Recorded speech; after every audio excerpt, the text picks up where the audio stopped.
This is Kolkata TV's podcast news. আপনারা শুনছেন পডকা। Slog ওভারে জমিয়ে ব্যাটিং শীতের। আমি স্বর্ণালী, জানাবো বিস্তারিত।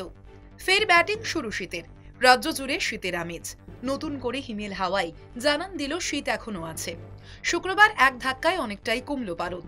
আলিপুর আবহাওয়া দফতর সূত্রে খবর, এদিন 2 থেকে 5 ডিগ্রি সেলসিয়াস তাপমাত্রা কমেছে। ফলে ভোরের দিকে ভালোই ঠান্ডা অনুভব করা গিয়েছে।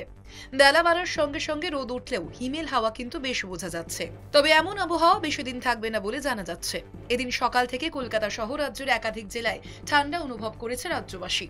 কলকাতা সহ দক্ষিণবঙ্গের বেশ কিছু জেলায় শীতের ইনিংস শুরু হয়েছে নতুন করে। এদিন এক ধাক্কায় পারদ কমে শহরের সর্বনিম্ন তাপমাত্রা হয়েছে 15.2 ডিগ্রি সেলসিয়াস, যা স্বাভাবিকের থেকে 1 ডিগ্রি কম।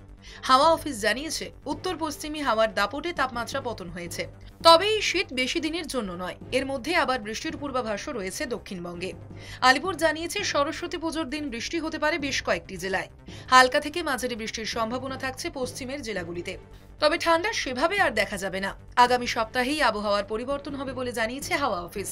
শুনুন পডকা, রাত দিন 7 দিন।